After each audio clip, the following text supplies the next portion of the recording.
Hoje nós iremos falar de um personagem, amado, que pouco se fala dele. E pouco entende por que Jó passou por uma tribulação tão intensa na vida. Quando na verdade, às vezes nós passamos por algumas situações e até queremos nos comparar com o que Jó passou. Mas anos-luz de distância. Porque acreditamos que na história só houve um Jó. E você vai entender o porquê que Jó passou por algumas situações. E o Senhor nesta noite quer abrir os nossos olhos para isso. Para que a gente não venha cometer as mesmas situações, os mesmos erros. Cair nos mesmos erros que Jó cometeu. O tema da mensagem de hoje é Jó e as tribulações da vida. Jó capítulo 1, versículo 1 diz assim: havia um homem na terra de Uz, cujo nome era Jó. Era homem íntegro e reto, que temia a Deus e se desviava do mal. Preste atenção. Deus falou que Jó era um homem justo e temente. O próprio Deus, amado, considerou Jó um homem inculpável. Se Jó vivesse nos nossos dias hoje, ele seria conhecido como justo filho de Deus. Mas Jó viveu numa época da lei, onde Jesus não tinha vindo ainda, onde o sangue de Jesus não havia sido derramado, sabe? Mas Jó passou por algumas tribulações e nós iremos falar sobre isso. Uma das coisas que mais angustiou o coração de Jó foram condenações. Repita comigo: condenação me tira da presença de Deus. Está muito fraco. Condenação me tira da presença de Deus. A única coisa que nos afasta, tirar aqui, eu vou abrir um parêntese. O tirar que eu estou dizendo, a expressão tirar é me afastar, ok? Toda vez que eu caio em condenação, e quem é mestre para isso é o diabo, porque ele é o acusador, eu esqueço que eu fui lavado e remido no sangue do Cordeiro, e que o pecado que eu venha cometer já foi pago na cruz do Calvário. Amém? Então, dois tipos de condenação do diabo. A primeira que o diabo usa, isso há milhares e centenas de anos, e ele não se cansa, é acusação pelo pecado, e a segunda é condenação pela tribulação. Esses dois tipos de condenação do diabo, eu quero te dizer que não há outra arma que ele possa usar contra nós. Ele só usa essas duas. Amém? Com aquela pessoa que não foi lavada e remida no sangue do Cordeiro, ele pode até usar mais, e hoje nós não iremos falar isso. Vamos falar apenas o crente, ao qual o diabo usa. Então, amado, acusação por causa do seu pecado. Algumas vezes, falando na mente, e uma coisa que o diabo é mestre é tentar falar na tua mente sobre aquilo que você pecou. Você sabe que pecou, você sabe que errou, você já pediu perdão, o Senhor já te perdoou, mas ele continua buzinando na tua orelha, ele continua buzinando na sua mente, e outras usando talvez pessoas para julgar e para falar da sua falha. Então a primeira coisa que ele faz aqui, sabe, é acusação pelo pecado. Por mais que você diz, eu não vou cometer esse pecado, nós pecamos infelizmente todo dia. O dia que você fala, hoje eu vou levantar e não vou pecar, quando você menos espera, está ali você cometendo o mesmo pecado. Sabe, amado, esse tipo de condenação é mais fácil de lidar hoje, porque o seu pecado foi resolvido no sangue de Jesus. Mas imagina no tempo de Jó. O tempo de Jó era o tempo da lei. A lei era exatamente assim. Você cumpria toda a lei uma vida inteira. O dia que você pecasse, ela voltava a estaca zero e o teu pecado batia a tua porta. Então Jó, ele ficou meio neurótico teve um tempo. Jó, ele começou a fazer sacrifício de animais, e naquela época era assim que se fazia. Derramava-se sangue de animal para cobrir o seu pecado. E mesmo se ele não tivesse pecado, ele já tinha por costume fazer. E isso a Bíblia chama, amada, de justiça própria. Sabe? A condenação que vem por causa da tribulação, que é outra coisa que o diabo usa, quando você passa por alguma tribulação, vem um tipo de condenação. Sabe? É quando passamos por alguma dificuldade e alguém te questiona. Por que será que isso está acontecendo com você? Será que já aconteceu isso contigo? Já teve alguém perguntando para você, olha, você está passando por isso, por que será que está acontecendo isso com você? Sabe, amado, será que existe algo de errado? Esse é o pior tipo, porque às vezes nós ficamos sem resposta. Quando fala do seu pecado, você diz assim: mas eu já fui lavado e remido no sangue de Jesus, eu já pedi perdão, Satanás pega a tua bagagem e sai. E quando a tribulação vem, que você fica imaginando, não, Deus está me castigando de alguma forma, Ele quer falar algo para mim, sabe? Por que as pessoas estão me deixando? Por que passamos por dificuldade financeira? Por que passamos, sabe, por alguma enfermidade? Essas sucessões de acontecimento, não lhe parece que Deus está tentando te mostrar que tem algo de errado? Quantas vezes nós escutamos isso? Jó escutava isso todo dia. Sabe, querido? As pessoas muitas vezes jogam na nossa cara, sabe? Com a intenção até de nos ajudar, com a intenção até de nos levantar, mas pelo contrário, elas estão apenas lançando condenação sobre nós. E você não pode aceitar condenação. Não deixe as pessoas ser boca de Satanás e você dizer amém para aquilo que é condenação. Eu quero abordar algo no livro de Jó. A Bíblia diz que Jó ele foi testado e sua fidelidade foi questionada. Preste atenção.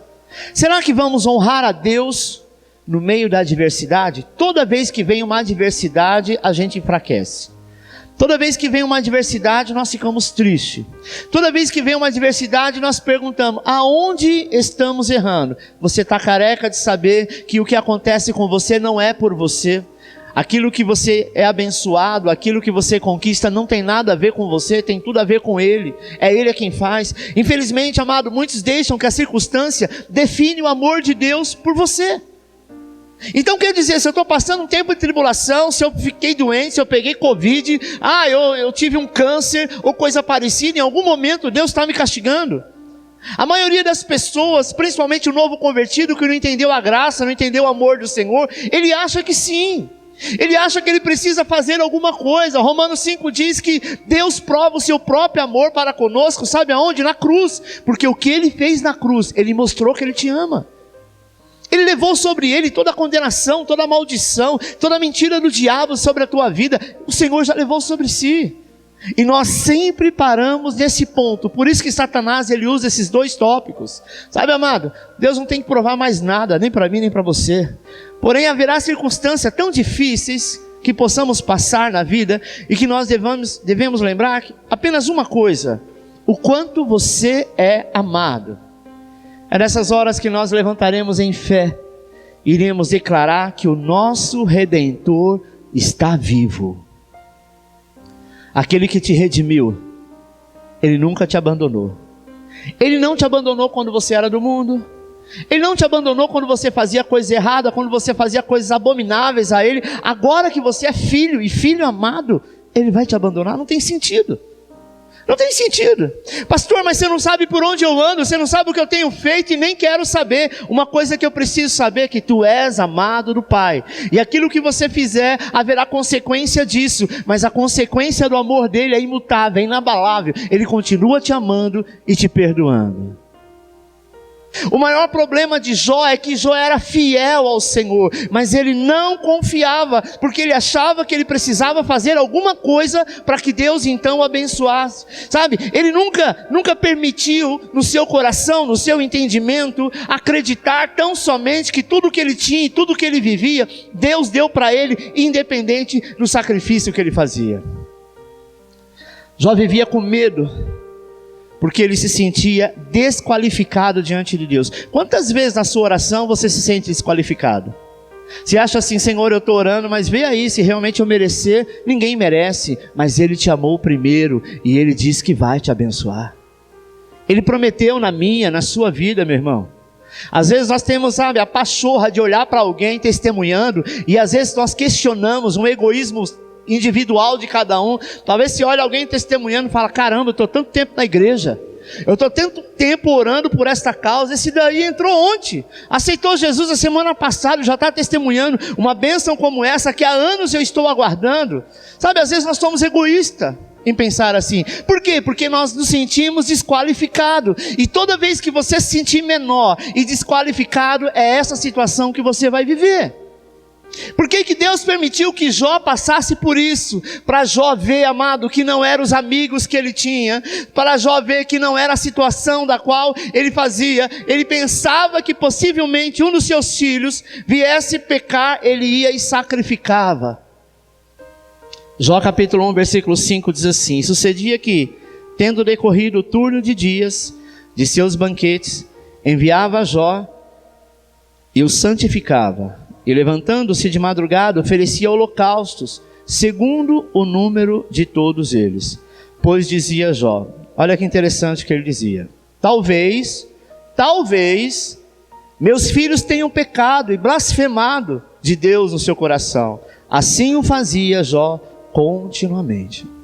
Jó, ele acordava, talvez ele tinha um sonho, imaginava que o filho dele, ou que a família dele, de alguma maneira tinha pecado, tinha blasfemado contra Deus. Ele levantava e iria lá, fazia um sacrifício ao Senhor, porque no Velho Testamento era assim, toda vez que havia um pecado, você poderia sacrificar, porque o derramamento de sangue simbolizava perdão do pecado.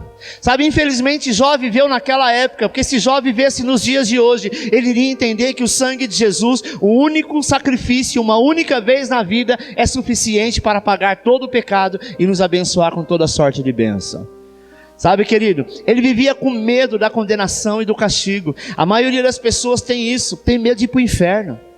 Se você foi salvo do inferno.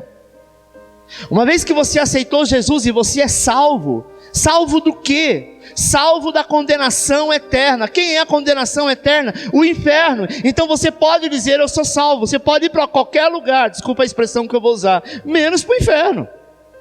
Porque uma vez que você aceitou Jesus, Ele, sabe, fez você morrer o velho homem. Você morreu em vida, amado, você não está entendendo. Você não precisa morrer para ir para o inferno, você morreu em vida. Então por isso que o diabo não acha o teu endereço, por isso que ele não consegue mais incorporar em você como ele fazia no passado, por isso que ele não consegue mais dominar a tua mente. Mas ele consegue fazer uma única coisa, sabe o que é? Ele consegue ainda te causar medo. Ele consegue ainda te causar pressão sobre o pecado, porque ele sabe que nós morremos, o velho homem morreu, mas o pecado ainda está aí. Nós vivemos num mundo cheio de pecado. Jó, amado, ele oferecia sacrifício porque tinha pecado, ou talvez porque tivesse pecado, sabe? E por que Jó passou por tudo isso? De uma coisa eu te afirmo, não foi por causa do pecado, foi por causa da justiça própria. O texto mesmo diz que o Senhor olhou para Jó como justo. Jó tinha 4 amigos. Eu quero falar de 3, depois eu vou falar do último. Os 3 amigos de Jó. Os 3 amigos de Jó, um chamava-se Elifaz, o outro Bildade e outro Zofar. 3 amigos com nome desse é para se desconfiar. Quando os amigos de Jó chegaram, amado, Satanás desaparece. Por quê? Porque não precisava do diabo. Só os 3 amigos de Jó já faziam o papel do diabo. A Bíblia diz que quando ele chega, o diabo vai embora. Sabe, tem pessoas que quando ela chega não precisa de condenação, não precisa de acusador, porque ela já faz esse papel 24 horas. O primeiro chama Elifaz, representa a experiência. Quantos amigos experientes você tem? Jó capítulo 4, versículo 7. Lembra-te agora disto: qual inocente que jamais pereceu? E onde foram os retos destruídos? Esse homem experiente, ele começa a questionar a Jó, sabe? O problema é que a experiência não substitui a palavra de Deus, ou a palavra da verdade. Alguns fazem determinadas coisas, amados, sabe? E são punidos, ao passo de que outros simplesmente ficam impunes. Este primeiro amigo, ele disse assim: Jó, se você acha que você não pecou, se você acha que você é justo de Deus, não, alguma coisa tem de errado, porque você está passando por isso. Ou eu falo isso porque eu tenho experiência, eu falo isso porque eu já vi isso acontecer na vida de outras pessoas. E Jó começou a acreditar naquela mentira. É por isso que o diabo precisou ir embora, sabe? O diabo falou: eu não preciso nem ficar aqui, porque com esses 3 amigos ele vai ficar mais condenado e mais com medo de tudo. O segundo amigo era Bildade, representa a tradição. Jó 8, versículo 8 diz: indaga, pois, eu te peço, de geração passada, e considera aos seus pais descobrirem, Onde tem lodo, vai ter papiro, ou seja, onde tem sujeira, onde tem pecado, aonde tem fumaça, tem fogo. Ele era um tradicionalista. Ele olhava para Jó como o primeiro e disse: não é possível que você está cheio de praga, que você está todo cheio de pereba no corpo, que você está cheio de lepra, alguma coisa você fez, ou algum sacrifício você fez e Deus não aceitou, como se o Senhor rejeitasse, amado, um filho seu. Ou seja, se está passando por tribulação, é porque tem pecado. Se as coisas estão difíceis, só pode ser pecado. Sabe, amado, pastores deixam o ministério porque suas igrejas não crescem como deveriam. Se sente acusado. É como se o favor de Deus nunca estivesse sobre eles.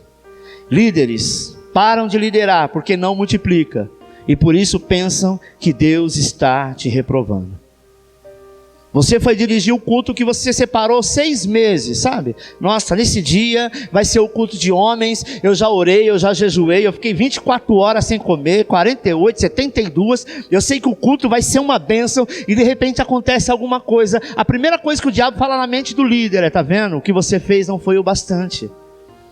A forma que você jejuou, Deus não aceitou. Começa a trazer mentiras, e nós acreditamos. Infelizmente o ser humano acredita. E aí simplesmente bloqueia, porque o diabo não espera acontecer o culto, o diabo não espera acontecer a reunião, o diabo não espera acontecer, sabe, o seu evento, o casamento, a festa. Ele já te fala antes, para você ficar para baixo, e quando você fica para baixo, você não chega a lugar algum. O terceiro, Zofar, representa o legalismo. Jó 11:13, mas o homem vão adquirirá entendimento quando a cria do asno montês nascer homem. Ou seja, ele era tão legalista que ele só falou assim: olha, o dia que o filho do asno nascer homem, o que você está dizendo é verdade. Jó precisava do diabo para condená-lo? Não. Jó tinha 3 amigos que era totalmente parecido com ele, que achava que para conseguir alguma coisa ele precisava comprar, ou oferecer, ou sacrificar. Meu irmão, deixa eu te dizer uma coisa: o sacrifício maior Cristo já fez na cruz, sabe? Não podemos julgar a vida de ninguém baseado no seu sofrimento. Tem pessoas que julgam outros baseado no sofrimento. Se você está sofrendo, alguma coisa de errada você fez. Se não há o que falar, então não traga condenação. Nós não somos boca de Satanás. A Bíblia nos ordena que nós sejamos boca de Deus, e boca de Deus é para levantar, não é para destruir. Jó estava passando por aquele procedimento, aquela tribulação na sua vida. Muito se deu pelos amigos que ele tinha. É por isso que nós devemos escolher as nossas amizades. Eu sempre digo que a boca fala o que o coração está cheio. Dependendo das pessoas que você anda, ou que na maioria das vezes na semana você está com ela, você passa a parecer aquilo que elas são. Você passa a viver aquilo inconscientemente. Às vezes nós imaginamos assim: mas coitado dessa pessoa, sabe, essa pessoa eu preciso ajudar. Ajudar não é estar junto o tempo inteiro, não é participar das mesmas coisas, porque chega uma hora que você não tem mais autoridade. Eu falo como crente, você não tem mais autoridade como crente, porque você vai nos mesmos lugares, você frequenta os mesmos lugares, ouve as mesmas músicas, come a mesma coisa, faz a mesma coisa. Então o seu evangelho para essa pessoa não vale.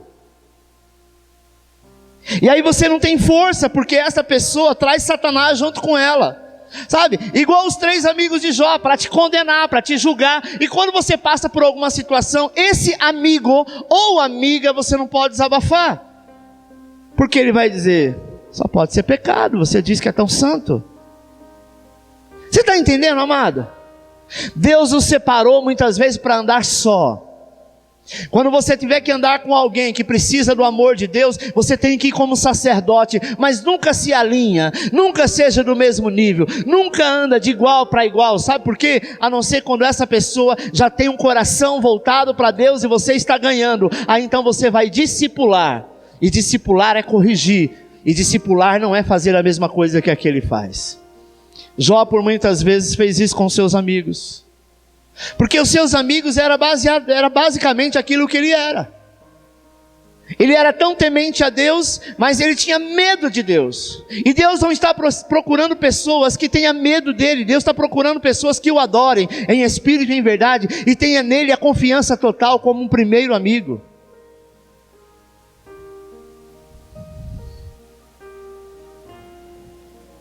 Percebe que o livro de Jó não se fala muito dos filhos, nem da infância deles, como eles cresceram, se casaram. Não tem muito detalhe a respeito disso, porque o livro de Jó fala exatamente tudo que Jó passou. Aqui nós estamos fazendo um resumo, porque o livro de Jó são 42 capítulos. Sabe, querido? E logo no começo, ele começa a perder, ele começa a passar por situações tão complicadas. Na cabeça das pessoas, pastor fiel não passa por tribulação, não passa por luta. Os amigos de Jó falaram verdades até, mas foram verdades mal aplicadas. Existe verdade que nós não devemos falar. Esse negócio, não, eu falo na cara. Quem fala na cara, por muitas vezes, desculpa a minha expressão, é hipocrisia. Porque o falar na cara, você vai derrubar a pessoa, então não fala. Tem outras maneiras de falar, tem outras maneiras de fazer aquela pessoa enxergar. Às vezes você fala uma coisa na cara que está engasgado muito tempo, você vai perder o amigo, vai perder o namorado, vai perder o marido, a esposa, sei lá quem quer que seja. Não é verdade? Os amigos de Jó escolheram o pior dia, a pior situação para falar para ele o que eles queriam falar, jogar na cara dele que ele não precisava daquilo, ele precisava de um abraço. E amigo é para isso. Sabe, querido, o pior legalista, ele vai fazer a descrição da igreja perfeita. O pior legalista é aquele que fala assim, olha, igreja perfeita para mim é assim. Uma igreja onde o amor predomina em todo o tempo. Aonde a assistência social acontece todo dia e toda hora. Os líderes são santos, perfeitos. O poder atua sempre. No final pergunta, será que nós estamos assim? Esse é o legalista. Sabe, querido, nós precisamos entender que nós somos uma igreja, e sendo igreja nós somos um hospital, e sendo um hospital todos são doentes. Sério, pastor, desculpa aí, mas é verdade. Nós precisamos de alguma cura em alguma área, e o dia que você estiver na estatura de varão perfeito, o Senhor te recolhe e leva para Ele. Alguns ficam enfatizando, sabe, que crente que vive segundo alguns padrões humanos, e coloca os padrões humanos como padrão santo, e não é verdade. Quem vê e não consegue experimentar, sabe, amado, aquele estilo de vida, se sente condenado. Alguns anos atrás, uma membro na igreja pegou um livro de um determinado pastor, e ele era um livro fininho, e ela, nova convertida, começou a ler aquele livro. E esse livro fala muito de Daniel 10, versículo 12, quando o anjo chega para Daniel e fala, desde o dia que aplicaste o teu coração a humilhar-te perante o teu Deus, foram ouvidas as suas palavras, e eu vim por causa das tuas palavras. E em todo o contexto do livro, fala sobre a determinação. Então começa a dizer, Daniel determinou, e quando você determina, Deus tem que fazer, e assim sucessivamente. No final do livro ela quase desviou. Porque ela olhou para aquilo e falou assim, gente, mas eu nunca consegui fazer isso. Olha que eu oro, então eu estou orando errado. Então eu não tenho que pedir, eu tenho que determinar. Determinar é mandar Deus fazer alguma coisa. Eu não concordo com isso, então possivelmente por isso que eu não prospero. Estava desempregada na época. E ela sumiu da igreja uns 3 dias. E eu liguei e falei, escuta fulana, o que está acontecendo? Não, pastor, acho que eu não vou mais na igreja. Era uma jovem muito fervorosa. Falei, opa, alguma coisa está acontecendo. Fui até a casa dela. Ela falou, não, eu li um livro e tal. E esse livro, esqueci o nome do livro. Também não quero falar o autor, que é muito conhecido, não cabe estar aqui criticando. Eu falei, tá, você lê um livro que o nome é tal, o autor é tal, e que fala isso, e é baseado no versículo, Daniel 10, versículo 2. Ela falou, como você sabe? Eu falei, porque tudo que você está me falando, eu já li isso daí. Então para com esse negócio de lei da determinação. Eu determino. Sabe, você não determina nada, quem determina todas as coisas é Ele, e o tempo que Ele quiser fazer, Ele faz. A única coisa que nós devemos fazer é descansar no Senhor, e saber que Ele é o Senhor e não há outro. Sabe, amado, às vezes você não consegue experimentar aquele estilo de vida, e aí é onde você se sente condenado, porque você não consegue viver debaixo do favor. Favor, amado, o nome já está dizendo, favor é algo que você não merece, mas nós precisamos entender isso. Acompanhe no quadro, nota, no Velho Testamento, o único móvel que não tinha tamanho definido era o candelabro. Não importa o tamanho, mas o peso importa, 1 talento de ouro. O candelabro representa o Espírito Santo, representa o fogo da presença de Deus. O candelabro, dentro lá dos móveis que tinha no tabernáculo, era o único que não tinha um tamanho definido. Ele poderia ser de 1 metro, de meio metro, de 40 centímetros, ele só tinha que ter 1 talento de ouro. Não importa o tamanho da tribulação que você está passando, se ela é grande, se ela é pequena, saiba que 1 talento de ouro que Cristo pagou na cruz está dentro de você. O fogo, a presença, o Espírito mora dentro de você. Não importa se você tem um dia de crente ou você tem 100 anos de crente, o talento foi Ele que te deu. Ele é ouro preciso. Isso não se vende, isso não se dá, isso não se empresta. Sabe o que aconteceu com Jó? Pode acontecer conosco hoje, eu não acredito. Deus não iria provar, até porque, amado, nós quando conhecemos a Cristo, uma vez lavado e remido no sangue do Cordeiro, você não teria mais essa preocupação que Ele não te perdoou, porque Ele não pode não te perdoar. Eu não consigo olhar para Jesus e eu falar assim para Ele, independente do pecado, Senhor me perdoa. Ele fala, não vou te perdoar. Eu morri na cruz pelo seu pecado, pelo que você cometeu, que você ainda vai cometer, mas esse em especial eu não vou te perdoar. Você consegue ver isso? Não tem como. É como se Ele voltaria atrás daquilo que Ele mesmo fez. Sabe, amada? Eu penso que é improvável que o crente passe por algo parecido. Acompanhe no quadro. 3 razões porque hoje o sofrimento de Jó não pode acontecer conosco. Vamos lá? Hoje nós temos um advogado. Quem é o seu advogado? Quem é o seu advogado? Jó não tinha advogado. Esse é um detalhe. Continuando, Satanás acusou Deus e Jó. Isso é fato, sim ou não? Sim. Nessa história, não tem um advogado de defesa, porque o Senhor Jesus não havia vindo ainda. Jó reclama no capítulo 33 que não tem um intercessor. Jó não tinha, mas nós temos. Sabe, ele não tinha ninguém que intercedesse por ele. Ele tinha 3 amigos que colocavam ele para baixo. Sabe, quando o diabo nos acusa, é diferente, amado. A Bíblia diz que o Senhor Jesus já resgatou a propriedade. Quando eu falo de propriedade, estou dizendo da terra. Adão deu o controle da terra para Satanás, mas a Bíblia diz que Jesus tomou novamente a propriedade da terra e nos entregou. Quando Satanás chegou diante de Deus, ele foi na posição que Adão lhe havia dado. Qual foi a posição que Adão havia lhe dado?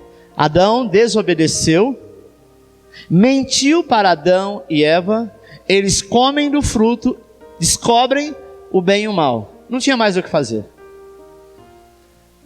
Porque uma vez que uma criança não é mais inocente, você não tem como fazer ela voltar a ser inocente, sim ou não?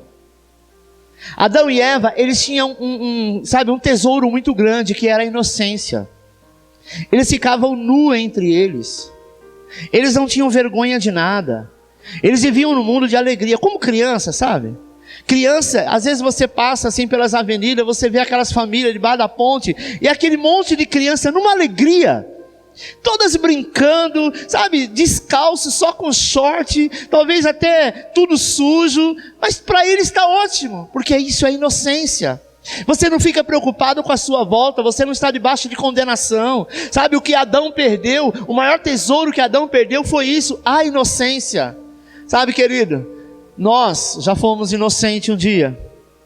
Eu não sei vocês, mas eu não vi a hora de me tornar maior de idade. Depois que maior, agora eu quero ter 21. Depois você quer casar, ter família, ter carro. E aí depois nessa idade você tenta ser menino. De que jeito? Não tem mais como voltar, porque uma criança, quando quer ser adulto, é até bonitinho. Mas um velho, amado, querendo ser menininho ou menininho, dá vontade de dar uma surra, não dá não? Olha igual minha mãe, se ajeita. Isso não é coisa que se faz. Por quê? Porque a inocência passa. Nós fomos renovados, transformados, feito nova criatura em Cristo Jesus. Então quando o pecado bate à nossa porta, nós até pecamos, até erramos e não deveria, mas quando nós pedimos, sabe, pedimos perdão, Ele vê a inocência que o sangue nos trouxe de novo. Jó não tinha isso. Jó se sentia condenado, ele deitava, dormia e acordava com esse peso.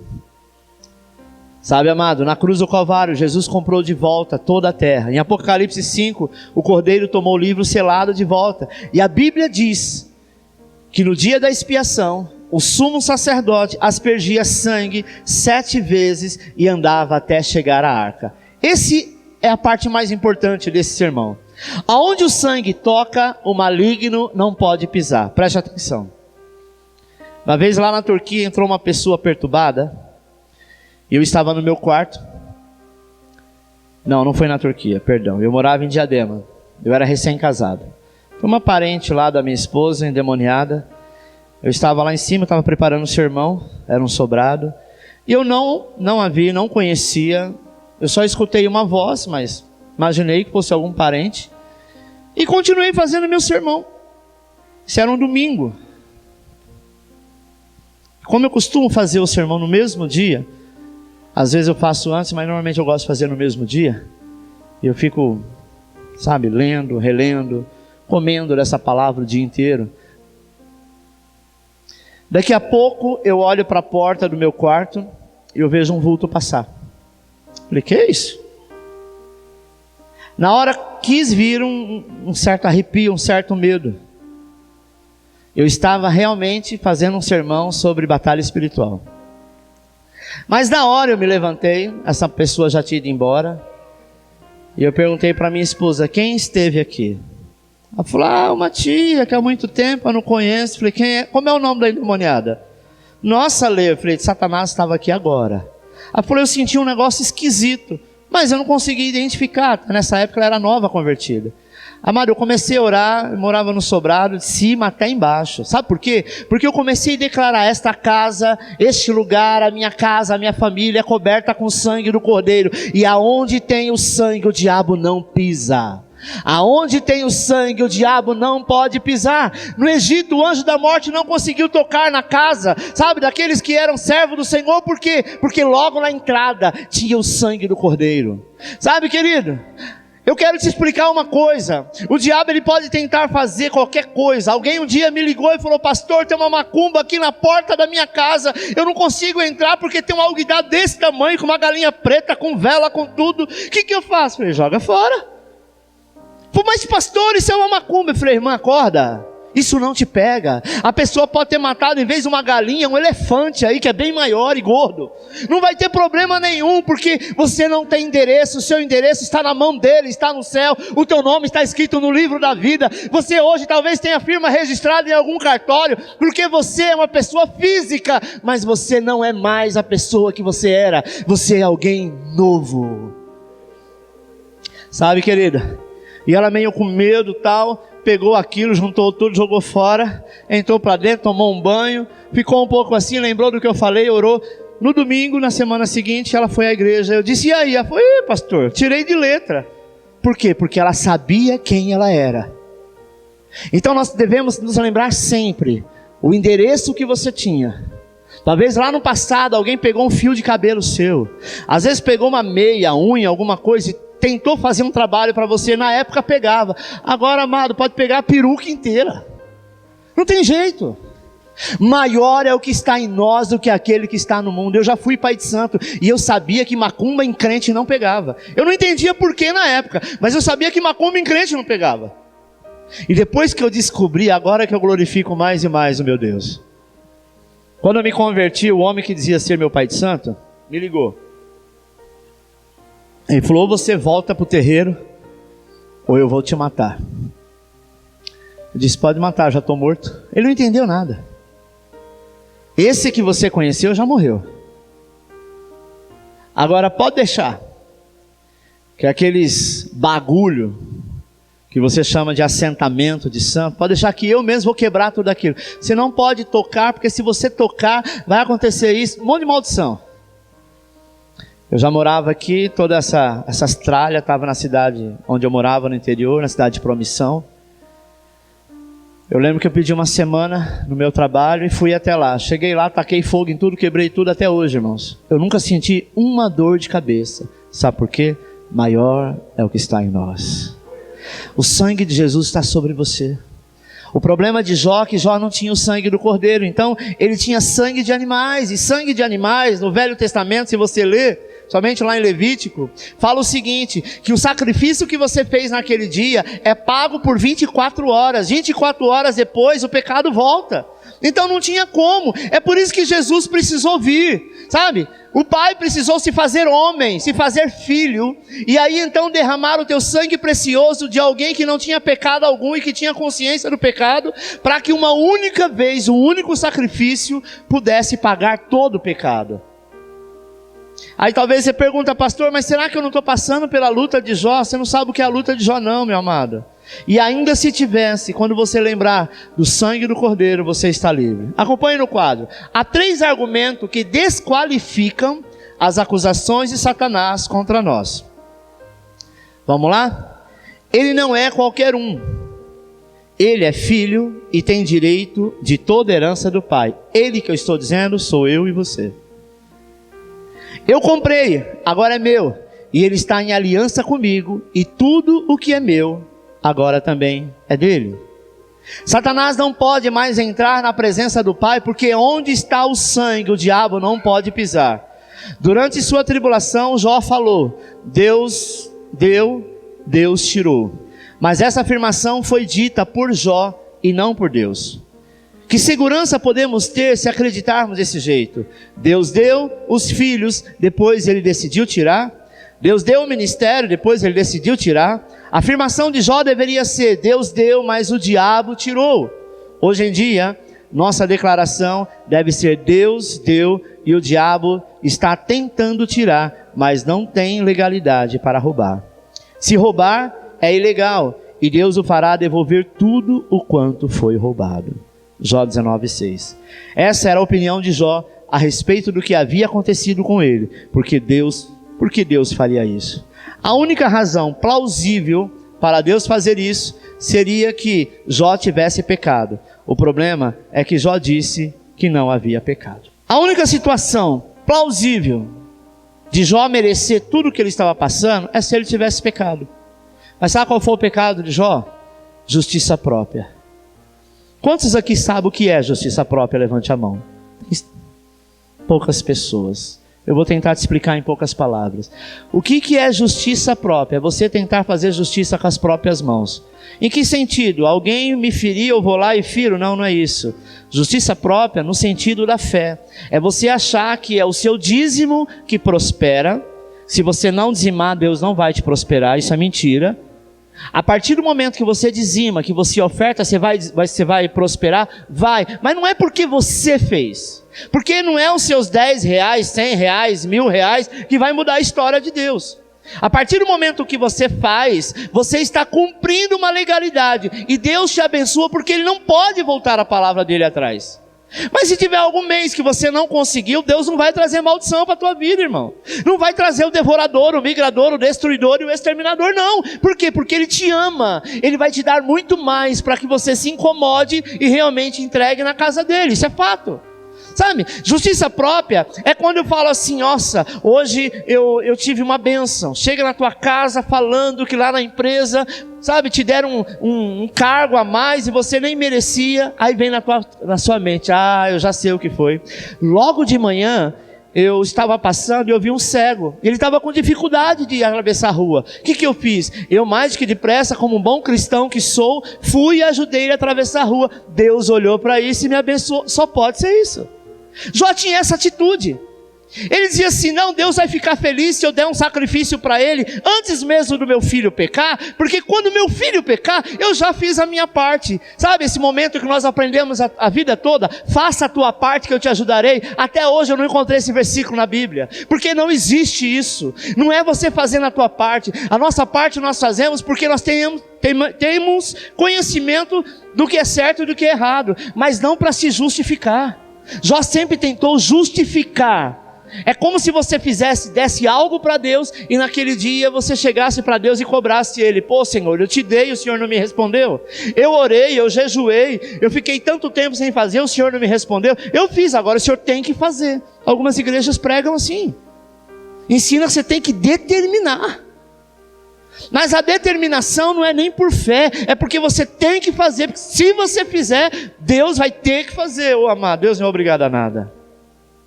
Não cometa a justiça própria.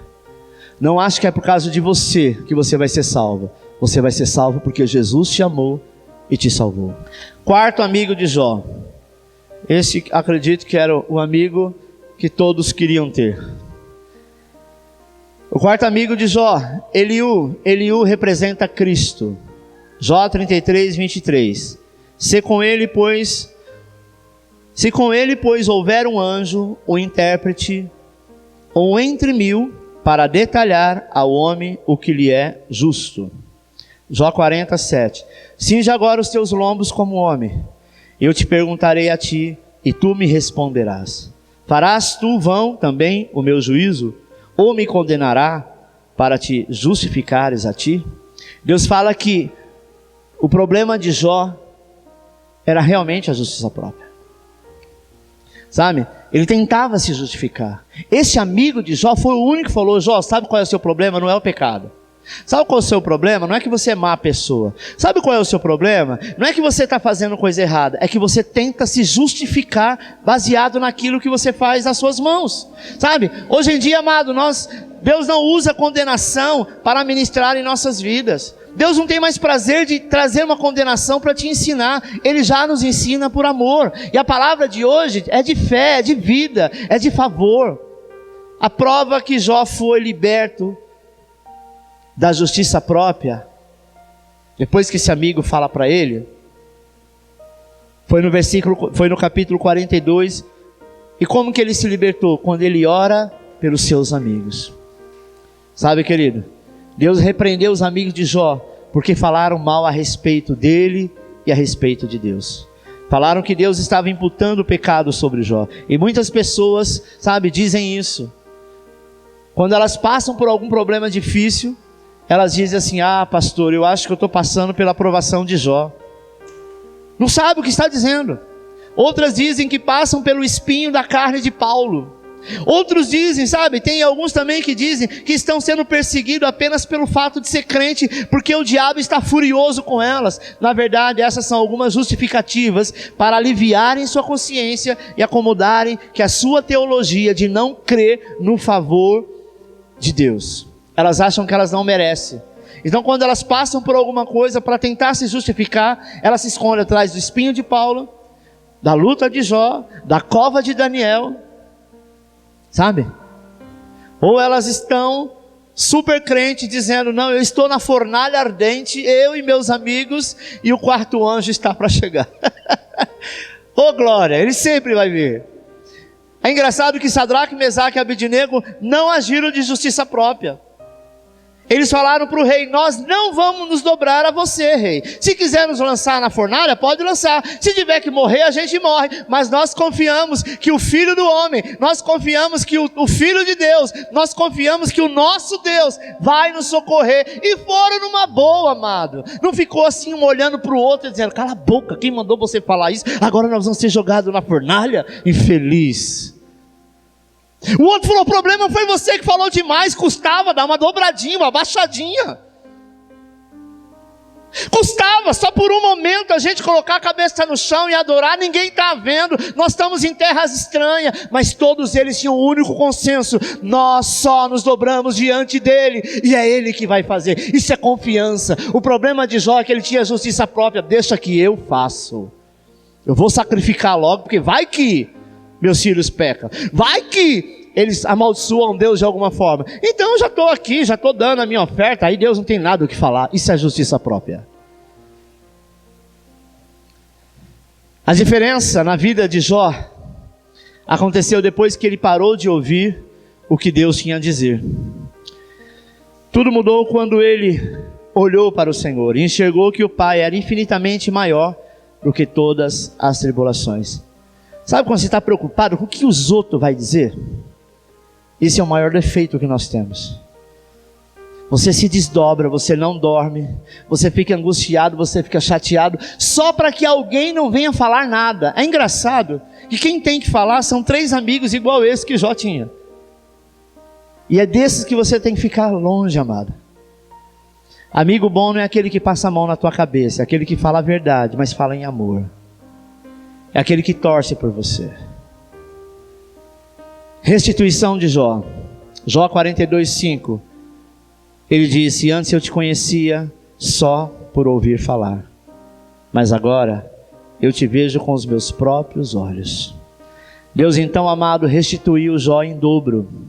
Tudo que Jó havia perdido, sua vida foi restaurada e sua fé foi fortalecida.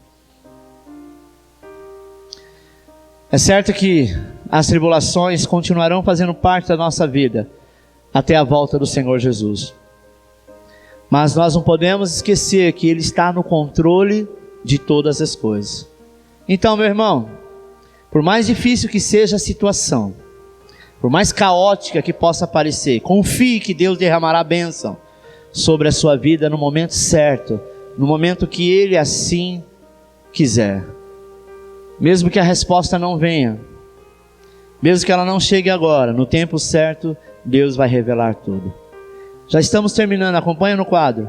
Então você dirá como Jó: eu que falei de coisas que eu não compreendia, coisas que eram maravilhosas demais para mim e que eu não podia entender.